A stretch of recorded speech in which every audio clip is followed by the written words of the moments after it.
वालेकुम दोस्तों की हाल है। ठीक है माशाल्लाह। जिदा तुहानू पता अज अपना मौजू है माशाल्लाह गंदम दा। तो अज आए आप अपने दोस्त के डेरे तो माशाल्लाह उसकी कनक पकती जा रही है और माशाल्लाह 6 महीने की पूरी मेहनत रंग लै आई है माशाल्लाह। तो वीडियो स्टार्ट करन तो पहले सारे भैन भरावां नाल अर्ज चैनल में सबसक्राइब करना, बैल आइकन बटन दबाना, वीडियो पूरी देखनी है तो वीडियो स्किप नहीं करनी।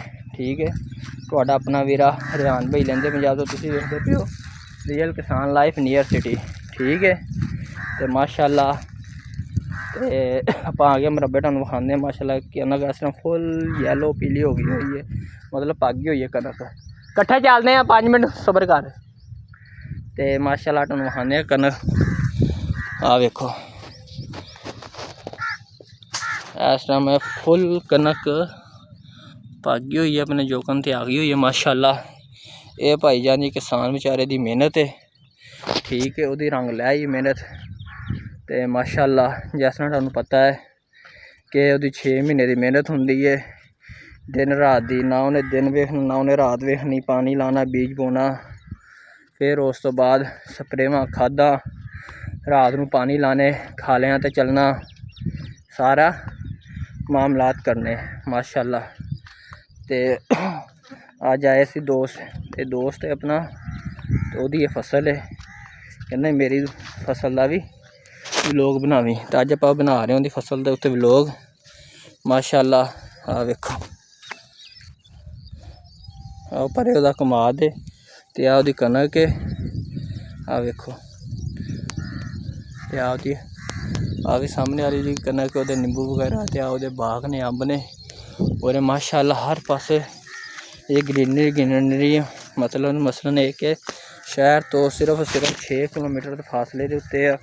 तो माशाल्लाह हाँ देखो पिंडां चीज चाट हो रही है तो माशाल्लाह ये पिंडां दे विच नज़ारे ने।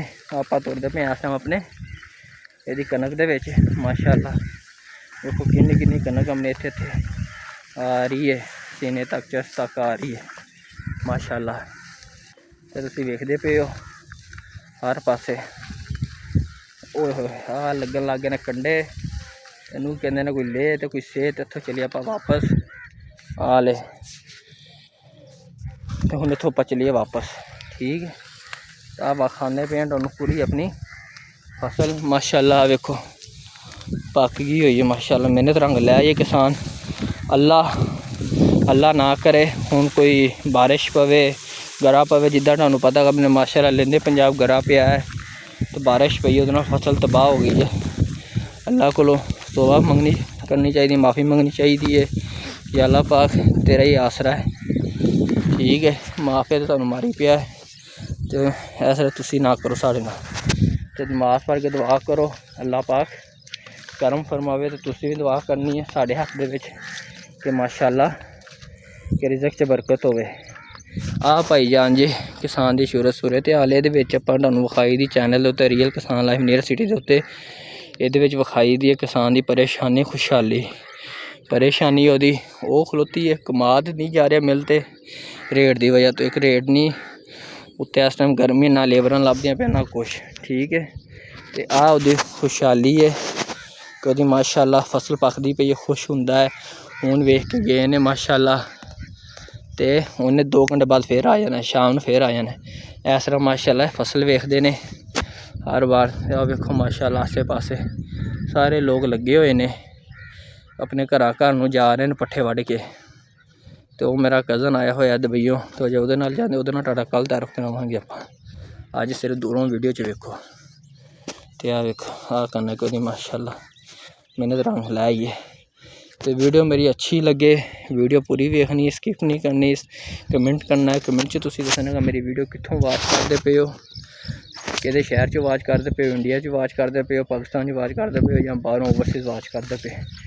एक कमेंट च लाजमी तुसीं दस्सना मैनू।